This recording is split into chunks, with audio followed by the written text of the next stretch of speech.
भगवान की जय। बोले सच्चे दरबार की जय। बोले संत समाज की जय।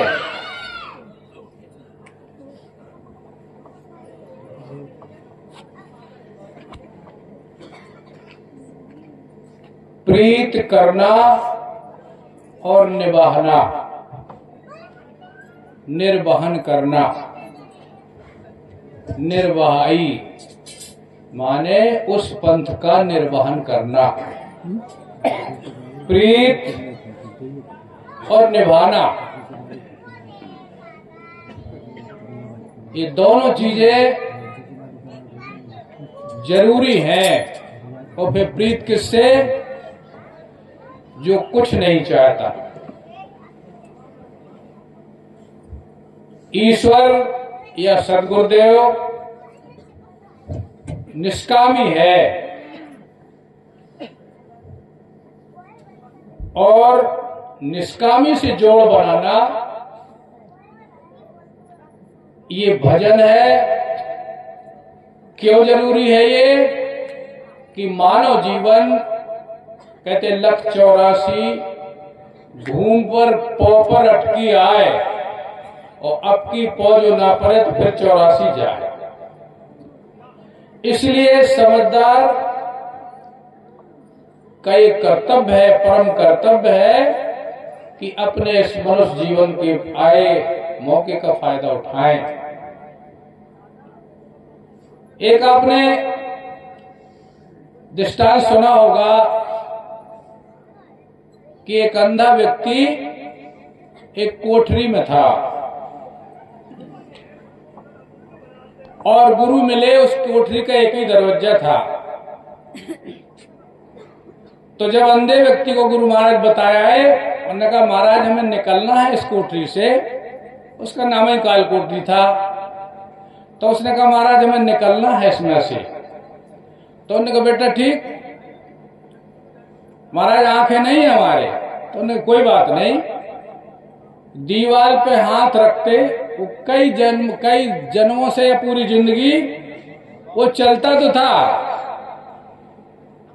लेकिन जब दरवाजा आता था तब वो दरवाजे में खुजली खुजाने लगता था और पैर चलता जाता था। तो होता क्या था कि दरवाजा निकल जाता था और फिर से वो चक्कर लगाता था। संयोग बस फिर उसे जब दरवाजा आया तो फिर उसे खुजली उठती थी। तो गुरु महाराज जी बहुत दिनों बाद आए। उन्होंने कहा महाराज जी हम तो वहीं फंसे, निकले नहीं पाए। तो उसने कहा बात क्या है भाई? तो उन्होंने कहा महाराज बात यह है कि हम दीवार पे हाथ रखे रहा और खुजली है हमें और हम खुजाम लगत और महाराज तब से हम बंदे ही है। तो गुरु महाराज समझ गए कि जब दरवाजे का हिस्सा आता है और तैसे ये खुजली होती है इसको। तो उन्होंने कहा कि देख भाई खुजली खुजाता जा और फिर खुजली जब लगे जोर से तब थोड़ा सा एक हाथ दीवार पर रखना, दीवार का हाथ मत छोड़ देना और एक हाथ से खुजली खुजा लेना। या खुजली आए तो जोर से खुजा लेना, पैर मत चलाना। तो उन्होंने कहा महाराज ठीक। तो इस तरकीब से वो अंधा बाहर निकल पाया। हम अंधे हैं और ये मनुष्य जीवन का मौका मिलता है तो इसमें सबसे ज्यादा खुजली लगती है। कोई कहता है ठीक है भजन करत चलो, काम करत चलो। कोई कहता है समार समार के कर्म करो। कोई कहता भैया कर्म ही जाल है, जब तक उससे हट नहीं जाओगे तब तक मुक्ति नहीं है। इस तमाम किस्म की बातें हैं और ये हम सब सुन सुन के अपने अपने हिसाब की छांट लेते हैं। बोले गुरु महाराज जी ने कहा था कि कर्म करते चलो सब हो जाए। तो अपने अपने मन की जब हम छांटते हैं तो उस मकान कैसी हालत हमारी बनी हुई है कि हम उस मकान के दरवाजे को पर से बाहर नहीं आ पा रहे। क्यों कि अपना मन अपने हिसाब की बात हमेशा छांटता है। अब इसमें होना क्या चाहिए, क्योंकि मन ही पक्का मीत है और मन ही पक्का शत्रु बता दिया। और पार ब्रह्म को पाइए मन ही के प्रतीत। मन प्रतीत का मतलब क्या है? मन की प्रतीत कहाँ होगी? मन की प्रतीत होगी गुरु के पास, बाकी दूसरी कई जगह नहीं है। हमारा मन हमें 3 काल में धोखा देने के लिए हमेशा खड़ा। हमारे महाराज जी कहते थे कि मन कभी भजन नहीं करता है, और जैसे हम समझ लें कि ठीक है भजन मिल गया, अब मन का सवाल ही नहीं, तो ऐसा नहीं है। क्योंकि इस मन ने 3 लोक की खोपड़ी यानी ब्रह्मा विष्णु महेश तक की खोपड़ी को इसने अपने हाथ में पकड़ रखा है। हाँ, सतगुरु के पास ये नहीं जाता है। जहां सतगुरु का पद है वहां इसकी पहुंच नहीं है, लेकिन सतगुरु के पद के पहले ये पीछा भी नहीं छोड़ता। हमारे गुरुमा जी कहते थे कि जहां से भूल है, भूल भी अनादि है। भूल में ब्रह्मा विष्णु महेश चूक गए, भूल में मन शत्रुपा चूके। इनके विषय में क्या कहा है कि करें आर साख फल कंदा और सुमरे ब्रह्म सच्चिदानंदा। अपनी स्वच्छता शुद्धता के लिए वो वायु का आहार करते थे और सहस्त्र हजार वर्ष तक वायु का आहार किया उन्होंने। सुमरे ब्रह्म सच्चिदानंदा और करें आहार साख फल, इतना उनका जीवन था, इतना राजा थे, लेकिन उन्होंने अपने जीवन को ऐसा बना लिया कि केवल साग फल सब छोड़ दिया। फिर कछु दिन रहे बाहर वायु आहारा, कुछ दिन वायु का आहार किया। इसके बाद फिर कहां चले आए? तो महाराज जी इस बात को सचेत करते थे कि ये भूल अनादि है, भूल भी अनादि है। वहीं से भूल है जहां पर स्वरूप विस्मरण है। इसलिए ये बहुत सावधानी का मार्ग है। कर्म ही बंधन है और कर्म की फांस से बंधे 3 लोग सब। फिर कहा चले गए, उन्होंने कहा कर्म की फांस से संत के छूटे, लेकिन संत का जो पद है, संत का पद कोई भेष नहीं है। ओ मन वीर नाम शमशीर संत का बाना है। संत का बाना क्या है? नाम रूपी शमशीर को हमेशा अपने पास रखना। शमशीर कहती है जो दुश्मन से बचाती है। दुश्मन कौन है? भीतर ही सब। और दुश्मन को हम दोस्ती करें दुश्मन से। एक लिखी थी महाराज जी ने लिखवाई थी, दुश्मन को राजदार बनाने चले हो क्या, और राहों में अपनी खार बिछाने चले हो क्या। दोस्ती हमने किससे की? हमारे मन क्या कहता है? ठीक है ये तो कर चलो, गुरु महाराज ने कह दी कर चलो। इसको हम दोस्त बनाए बैठे, इससे कैसे निपटेंगे जो हमारे साथ ही लगा हुआ है। दुश्मन को राजदार बनाने चले हो क्या, और राहों में अपनी खार बिछाने चले हो क्या। तो इसका मतलब ये है कि है ये बहुत सावधानी का मार्ग है।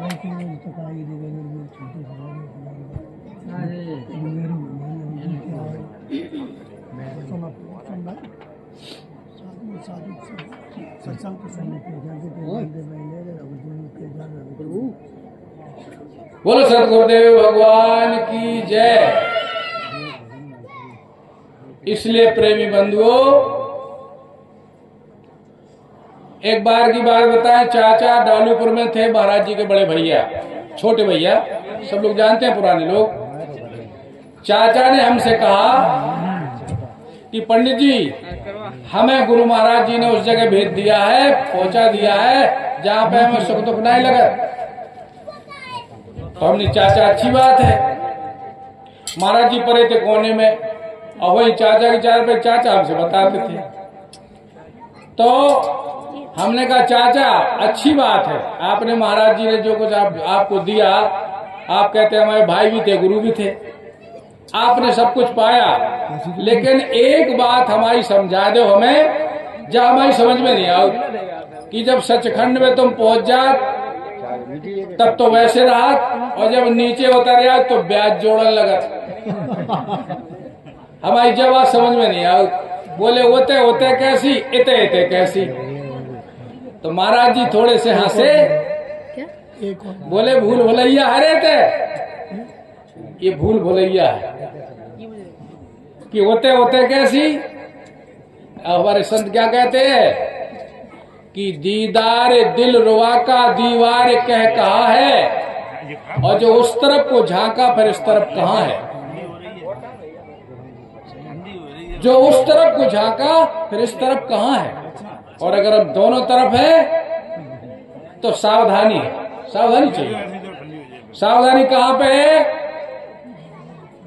कर सेवा निर्बंध की। जो छूटा हुआ है अगर संयोग से उसकी सेवा मिल जाए, कर सेवा निर्बंध की। क्योंकि बंदे को बंदा मिले राह बतावे कौन। कर्म का बंधन बड़ा विकट है। कर्म चित्त से सबसे पहले बनता है, और चित्त में वहां पर हथौड़ा चलना है। ये भजन अगर बहुत सही तरीके से किया जाए तो कर्म का हथौड़ा वहीं चलता है जहां पर कर्म की पैदाइश है। अन्यथा ये धोखेबाज, धोखा देने वाला भी बहुत है। हमारे महाराज जी कहते थे कि होश दरदम, दरदम, दम के दरवाजे पे हमेशा होश रखो। दम का दरवाजा क्या है कि हमारे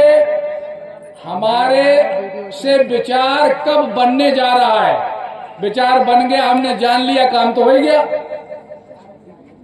तो कहते दम के दरवाजे पे हमेशा होश रखो कि ये बाहर न चला जाए। होश दरदम सफर दर बतन। जो हमारा प्रयास भजन करने का, जिस वक्त हम बैठते हैं भजन करने का, तो कहते सफर दर बतन, जो मेरा वतन है वहां तक सफर हमारा रोज बढ़ना चाहिए। मेरा वतन कौन है? खुद पता चलेगा तुम्हें। जहां पर विश्राम मिले तो हर प्रयास में उस जगह को छूना है जो विश्राम की जगह है। हर प्रयास में होश दरदम सफर दरबतन, तब खिलवते दर अंजुमन। महाराज जी कहते तब उसका आत्मा का स्वरूप नमूदार होता है। इसके पहले बुद्धि चक्कर घिंडी घुमा जाती है। आत्मा जागृत है या बुद्धि जागृत है, इसका फैसला बहुत जरूरी है। क्योंकि सुन के इस मन में धारणा, इस मन की प्रकृति है कि जिस वस्तु को सुनता है उसको कहता हमने जान लिया। तो सुनी बात की धारणा वो समझ लेता है जान लिया, लेकिन सुनी बात कभी धारणा में नहीं आएगी। धारणा में आएगी जब हमारी साधना बने। धारणा का आपने सुन ही लिया कि तेल की धार की तरह स्थिर चित्त हमारा 12 सेकेंड। सब सुनना है और अपने ही पे आजमाना है। क्यों कि जब कहूं दूसरी जगह नहीं मिले, और अपने सफर को बखूबी बताए और उसकी सफाई करवाए। जो वो चीज नहीं ठीक है काल हम समझ लें, काल हम बता दें साहब उन्हें कि चलो आइयो परसों बता दें, ऐसा नहीं है। इसीलिए कहते हैं कि ये प्रत्यक्ष वाला मार्ग है, ये प्रत्यक्षीकरण वाला मार्ग है। प्रत्यक्ष का मतलब जहां पर संदेह न हो। इसलिए ये तो बहुत अच्छी बात है कि हमें सबसे ऊपर का भजन मिला, लेकिन सबसे ऊपर की कुर्बानी भी चाहता है। एक कहावत कही जाती हमारे बुंदेलखंड में, औ मीठो दऊ मीठो पे सरगे को जे है? सब कछु संसार को बनो जाए और भक्ति हो जाए, है ना। बिन अपने मर जाई श्री सरग न दे दिखाई, ये पुरानी कहावतें हैं। अपने मरने के पहले सरग दिखाई नहीं देगा। और मरना कैसे है? कबूलना है। मरना तो होगा तब होगा, वो तो शरीर अलग होगा आपसे, तो कबूलना है। लेकिन कबूलाई क्यों नहीं बन रही? इसलिए कि बहुत चीजें अपने साथ चल रही हैं, इसलिए हम कबूल नहीं पा रहे। अपने मन की मनौती छोड़ना, ये है कबूलना कि हमारी कुछ नहीं, महाराज आप जाने। तो राह या युक्ति बड़ी सरल, लेकिन इस्तेमाल में भाई बताओ सरल है। हमारे सब भाई पुराने बैठे, अमाता महाराज जी ने एक बात कही थी बरामदा भाई साहब के कि जब आता भजन सब करा तो कछु परेशानी, तो सबने कही कोई परेशानी नहीं। शायद याद हो, हमें याद है। उन्हें साहब कोई परेशानी नहीं। उन्हें की फिर मन की का दशा है, तो वो तो चलत रहा। सबसे बड़ी परेशानी तो यही है?